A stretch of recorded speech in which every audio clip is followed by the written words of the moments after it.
My sister moved in with us and kept waking up my baby at 4 a.m. when I set a curfew.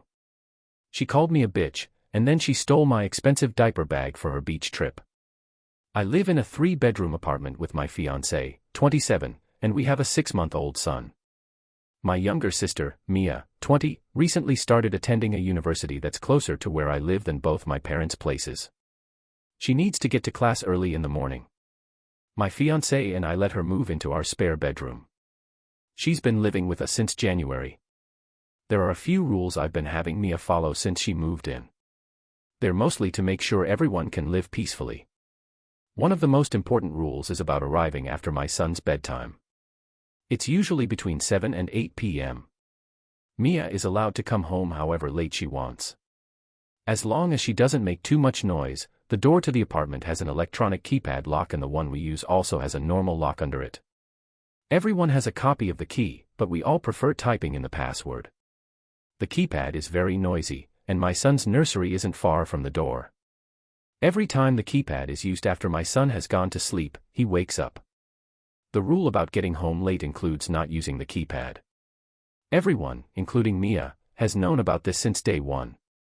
At first, we had no problems. But now that Mia has gotten used to college life, she's been going out at night frequently. This past month, she has arrived home after midnight every Friday and Saturday night. She always forgets the "don't make too much noise" rule. She has also used the keypad multiple times. My son wakes up crying every time. I'd sit her down and remind her of the. We had a rule in place, but she'd just keep on doing it. My fiancé and I were getting pretty tired of putting our baby back to sleep because of that, so I changed the password and told her she wasn't allowed to use the keypad anymore. She agreed and promised to try to make less noise. She also got the password wrong so many times that she triggered an alarm. I was pretty annoyed. Not only did my baby wake up crying, but I also got complaints from my neighbors. The next morning, I told Mia that I'm establishing a curfew while living with me. She needs to be home by 20 hours. She won't be allowed to go out at night for the rest of the semester. Mia wasn't happy about it, saying I have no right to ground her. I told her she can do whatever she wants with her free time, but that while she's living with me, she has to do what I say. She told our parents about this, and our mother and stepfather are on my side. Our father is on the other side, saying I'm not her mother and that I have no right to treat her like a child. He also thinks it's unfair to do this to her over a drunken mistake. She tells our mother everything, and my mom would tell me. I know my family, but honestly, I don't need her to pay me right now. My father still gives her some money for personal expenses, so I'm not spending too much on her. Commenter: I'm having genuine trouble. How unlocking multiple locks and jangling keys into a door is quieter than a keypad, excluding the alarm, and also wouldn't wake the baby up. It's not completely silent, but it's quiet enough that it doesn't wake the baby. The keypad makes a very loud noise every time something is typed in, as well as another one once the door is open. It's very loud. She's not just quietly typing in the password, she's being loud as well, slamming the door and knocking stuff over. I think some electronic locks have a silent function, at least my alarm system's keypad does. I'm not sure though. I don't have electronic door locks, which is why I asked the question in the first place. The one we use doesn't have a silent function. Mia has always been very inconsiderate. I have countless examples. She almost didn't attend our cousin's wedding last year because she didn't want to walk to the venue, which was 2 blocks away from our mom's place. We shared a bathroom when we were younger and she'd insist on having the top drawers because she didn't want to crouch down, but she was cool with me doing so. She slept through my college graduation and didn't even wake up when I gave my speech. I'm raising this issue now because whenever I asked Mia why she kept forgetting to use her key, her excuse was that looking through her bag took too long and the keypad was quicker. It seems that in her mind, bothering other people is better than slightly inconveniencing herself. After I established the curfew, Mia tried different ways to make me change my mind. She'd talk about not being able to cancel her tickets for Party X or about the fun her friends had at Party Y. She'd show me her developing LinkedIn profile. And tell me she had learned her lesson and would be more responsible. At first, I really didn't want to have to kick her out, which many of you suggested, but I have limits. A few days ago, I heard her complaining to her friends on the phone about her sister who wouldn't let her do anything later that day. I asked her which of our parents she planned on moving in with. More fighting. I told her that I wasn't obliged to keep her on as a lodger if she couldn't respect my family. She could either move back in with our parents or continue living with me for the low price of respecting my son and stop complaining about it. We had a very productive conversation afterwards. I got a lot off my chest, as did my sister. Mia apologized for everything, admitted she'd been selfish and promised she'd make efforts to change and mature. I believe in second chances, which is why I'm not kicking her out right now. However, I made it very clear that Mia is on thin ice. The next time she does anything like this, it will be the last time she ever sees the inside of my home. The curfew will continue until the end of the semester, as originally planned. My father also agreed to pay for Mia to go back to therapy. It helped her a lot when she was younger, so I'm hopeful about regarding the future of this living situation. I'd like to thank those who suggested a white noise machine. My son is not a light sleeper, so the keypad is just very loud and startles him awake. However, my fiancé and I are still looking into getting one. Anything that helps our baby sleep better is welcome. Thank you. Read the update on October 4, 2024. This actually had very little to do with the keypad thing after my last post. Things were relatively peaceful for a while, and then June came, and Mia decided to go back to her old ways. At first it was just run-of-the-mill entitlement. She started taking my stuff without permission, whining whenever my baby cried, and complaining about having to do everything, literally just her own laundry. All of that was more annoying than unbearable, so I just took my stuff back and let her clothes stink. Then early in September, Mia went on a holiday with her friends. The day after she left, I noticed my diaper bag and one of my son's blankets were missing. Both were expensive gifts from my best friend for my baby shower. I checked every room in the apartment and found all of the items that had been in the diaper bag. She had emptied the bag to use it as extra luggage. The blanket was in a separate pocket, so she took it. By mistake, I later got them back dirty and sandy. I called Mia as soon as I found the items. She said she didn't want to empty her school bag and her computer wouldn't fit anywhere else. She also called me dramatic when I told her to apologize. That's when I kicked her out. I told her that once she got back, she'd have 1 week to grab her things and move back to either of our parents' places. My sister spent the rest of her trip trying to convince me otherwise. She also tried to get my parents on her side. My mom told her she'd brought it on herself. My father did try to convince me to be nice, but I told him I already had been. Mia tried to pick a fight about it when she got back from her trip, but I didn't budge. She moved out officially a couple of weeks ago. My mom is making her save money so she can. I'm writing this mostly to vent. Being an older sister is exhausting. The house is always on fire, but you can never be the one freaking out. You're like a second mother but not an actual parent, so your younger sibling feels no need to respect you. At least, that was my experience growing up. My mom is fantastic, but she still acknowledges that I was basically me as a third parent. My dad was a great dad, but not the best parent. He doesn't understand that after my parents divorced, I was more responsible for Mia than he was. I love my sister, but she's always treated me as an afterthought. For a few years, she'd contact me almost exclusively when she needed a ride. I'd spend a lot of money on presents, and she'd give me a $2 gift 2 months after my actual birthday. This happened. This has happened 3 times, including this year.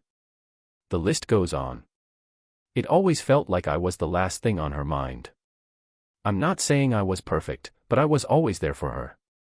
I will always love my sister, and I do believe she loves me too. However, I also understand that she's too selfish to realize she treats me poorly. I have to focus on my son, and I can't put up with her immaturity right now. Do I regret letting her move in with? No, I don't regret letting her move in with me. In fact, I think I needed that. It's helped me sleep at night, knowing I tried. Plus, living with Mia wasn't all bad. I even got to accompany her on the Drake and Kendrick Lamar feud, which was pretty fun. At first, my sister and I are on speaking terms. She was pissed at first, but she got over it. Once she realized that literally no one was really taking her side, she's back to transitioning between our parents' places every week. I don't miss that lifestyle. Mia hates it, as it takes her longer to get to her classes every morning. She's apologized, but I'm not letting her move back in with me. My son's turning 1 in a couple of weeks, and Mia is invited to his birthday party, but I'm not expecting her to show up. My fiancée and I are getting married in a little under a year, and she's invited to that too. I hope my sister can learn to be more considerate and that we can improve our relationship someday. However, I'm done being the only one putting in the effort. This will be my final post. Thank you. Read it. Comments where OP has replied on not regretting letting SIS stay at first. Just be aware of her mood leading up to your wedding. She could show up happy and excited for you, she could show up in a bad mood, and she could be goaded by her friends or TikTok into showing up just to cause problems. She might wear a dress that's shredded, an inappropriate dress, a bridal gown, or an interesting hairdo. Who knows? Security exists for people like that, sadly. Nah. These things take effort. At worst, she'll ruin the whole wedding. I know for a fact that no one would support her if she tried anything more drastic. Commenter dad sounds like he's still enabling the sister. My father stands here. Doesn't have much to do with wanting to enable Mia. He's just always expected me to go the extra mile for others. That behavior has been improving lately. But there are still traces of it every now and then. He's obsessed with climbing and bouldering. He plans almost his entire life around it. He's very good at it and has even become semi-sponsored. He gets discounted gear through the sponsorship, not money. We met through climbing about 4 years ago when we were both already in relationships and became friends. While I've known him, he has become more and more committed to the lifestyle. He sold his car to fund a climbing trip. He was halfway through an engineering degree and dropped out because it was getting in the way. He's also entered a few competitions, but his other real-life friends have all moved on in various ways.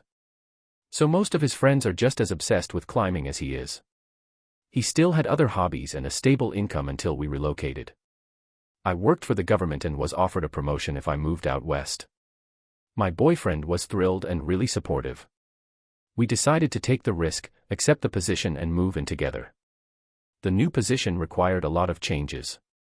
I'm on call most weekends, so my days of I've had to cut back on super competitive climbing. I've had to get a hair test, so I can't take any more drugs. Sometimes I have to travel to different work sites, so I don't get home until after midnight. Overall, though, the job has been great. It's laid back and fun, and the benefits are phenomenal. I'm really happy I made the jump. However, my boyfriend has gone the total opposite way. Back home, he had a 40-hour-week job with benefits. Out here, one of his climbing buddies got a job at a sandwich shop, working the lunch shift. He said it would be temporary while he looked for something better. 6 months later, he's still there, and he doesn't want to leave. Why? Because it works great with his climbing schedule, and all his co-workers climb. In his defense, he lives the absolute bare-bones lifestyle. He has no car, no insurance, and very few possessions. He can get by on very little, which is financially responsible for his income. But he also has no savings. Any extra money goes towards climbing gear, granola, and travel money. Gas flights, bus tickets to attend competitions. I'm not complaining. I'm still a competitive climber and do well at it, but I really just want to have fun and meet people. My boyfriend used to be pretty relaxed about it as well, but since the bar is so much higher out here, he's thrown himself into getting better. The other climbing brothers love it and they all feed off one another. Let me just say most of those guys suck. They are almost all single.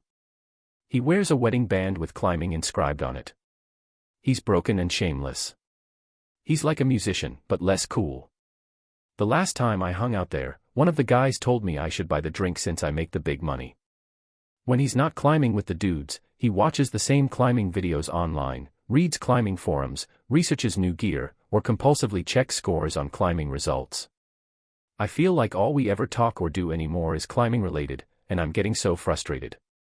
We've talked about making plans to do other things, but he won't commit because he's waiting to hear about climbing. No car means you're tied to the guy driving out. I even tried to plan a trip to NYC for his birthday, but he says he doesn't know if he can go until he figures out whether he has enough points to attend a world-level climbing competition in August. And then, even though I'm on birth control, I get pregnant. He's supportive in small ways, but he's reluctant to cancel a climbing date to go to the gestational ultrasound when we talk about options. He says he doesn't think we're in the right place. I've never really thought about having children, but I feel a bit sad at his answer.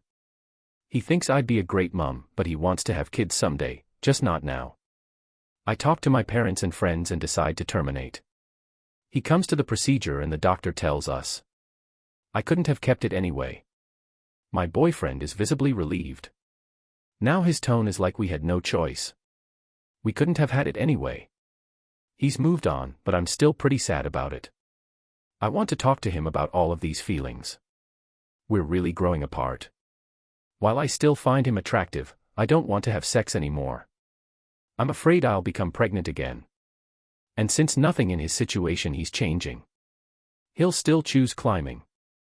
He's become the people we used to joke about, the people who live in a van or a tent at the prime climbing spots and eat, sleep, breathe climbing. On the one hand, I'm glad he's happy out here. But on the other, I found myself having a harder time relating to him. It feels like something we used to have in common has become really divisive. My parents are furious as he spoke to them before we left about being he's committed to building a future together, but they don't understand why he's backsliding. I don't either.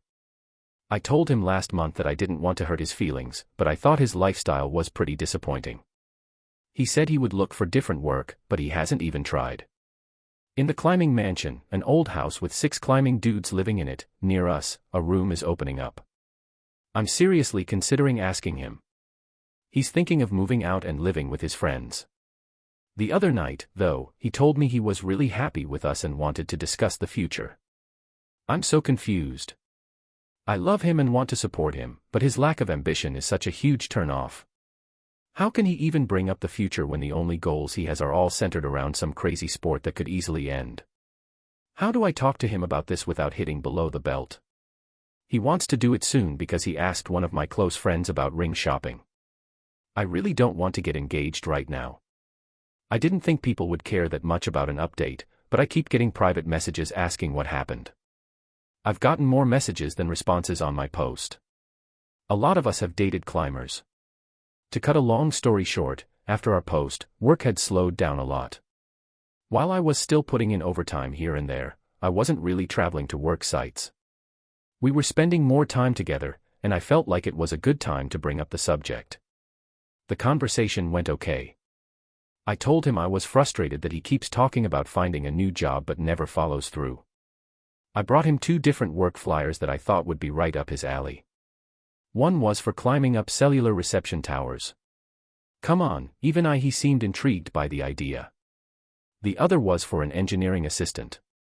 He said that he knows there is no future in his current work, but it pays enough for him to get by and he's having fun. I told him I understood, but I was thinking that maybe we should stop living together. This turned into an argument about chores, money, and the big one, what we wanted out of the future. He said again that he wants kids, marriage, and that he loves me very much. But he doesn't want to do those things right now. I asked him what would happen if I got pregnant again. He said that was very unlikely. When I told him I felt that he had made climbing his #1 priority, he said I was exaggerating. I threw open the closet door and pulled out all the camping equipment he bought before we came out here. It's still all there, unless I've used it. On those trips, he's been climbing and hasn't used hundreds of dollars of gear in 8 months. I pointed out his dusty mountain bike. He said he doesn't have a car. What about the Frisbee golf bag in our storage container? I just started crying. These were all activities we used to really enjoy and do together. I just feel like an idiot. I tell him I understand. He's at a crossroads in his life and I want him to be happy. However, I'm going to start looking for another apartment. We have a little over a month left on our lease, so at the end we can part ways amicably. He looks completely devastated. All he says in response is, if that's what you want. I found an apartment and will be moving out in a week. Things have been cordial enough. We share a studio and he keeps the bed. While I sleep in the closet on a camping cot, it's finally getting some use. He's moving into the climbing house temporarily. He says my parents are worried that I'm falling apart, but I feel okay. Sad but okay. I still really care about him, but I've realized that almost all of the stress in my life was coming from the energy I was putting into our relationship.